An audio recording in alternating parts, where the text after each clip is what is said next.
ಆಧ್ಯಾತ್ಮದ ಅನುಭವಗಳು ಬರುತ್ತೆ, ನಮಗೆ ಖುಷಿ ಆಗುತ್ತೆ.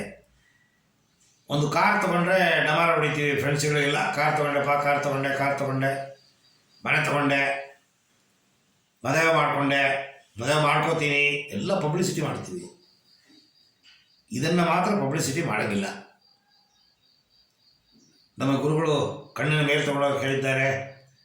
ಹುಬ್ಬು ಮಧ್ಯದಲ್ಲಿ ಒಂದು ಪುಲ್ಲಿಂಗ್ ಸ್ಟಾರ್ಟ್ ಆಗಿದೆ, ಅಲ್ಲಿ ಏನೋ ಒಂದು ಚಕ್ರ ತಿರುಗಿದಂಗೆ ಆಗುತ್ತೆ. ಇದೆಲ್ಲ ಯಾರ ಹತ್ರನೂ you cannot share, only with the guru or a person who is like you, who practises like you, ಅಂಥವ್ರ ಹತ್ರ ಶೇರ್ ಮಾಡ್ಬೋದು. ನಿಮ್ಮ ಗುರು ಅಥವಾ ಯಾರು ಯೋಗಿ ಅಥವಾ ಗುರು ಡೈರೆಕ್ಟಾಗಿ ಸಿಕ್ಕಿಲ್ಲ, ಫೋನಲ್ಲಿ ಸಿಕ್ಕಿಲ್ಲ ಅಂತಂದರೆ ನಿಮ್ಮ ಹತ್ತಿರದಲ್ಲಿರುವ ಬೇರೆ ಗುರುಗಳು ಸಾಧನೆ ಮಾಡೋದು.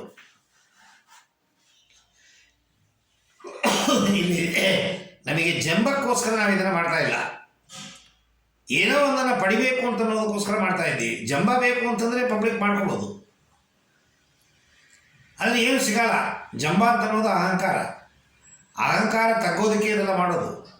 ಸೊ ಹೇಳಬಾರ್ದು,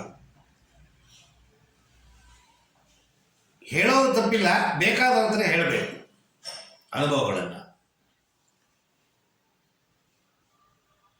ಯಾವ ಒಂದು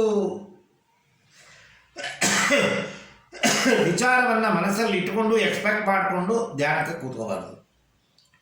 ಈಗ ನಾನು ಇದೆಲ್ಲ ಆಗತ್ತೆ ಅಂತ ಅಡ್ವಾನ್ಸಾಗಿ ಹೇಳಿದ್ದೀನಿ ಅಂತ ಇವತ್ತು ಪುಲ್ಲಿಂಗ್ ಬರ್ಬೋದು, ಇವತ್ತು ಕಣ್ಣು ಮುಂದೆ ಬಣ್ಣ ಕಾಣ್ಬೋದು, ಇಲ್ಲ.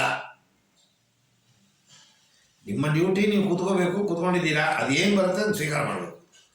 ಏನೇ ಆಗಿಲ್ಲ, ನಿಮ್ಮ ಮನಸ್ಸಿನ ಭಾವನೆಗಳು ಹೇಗಿರುತ್ತೆ ಅದಕ್ಕೆ ತಕ್ಕಂತೆ ನಿಮ್ಮ ಧ್ಯಾನ ನಡೆಯುತ್ತೆ.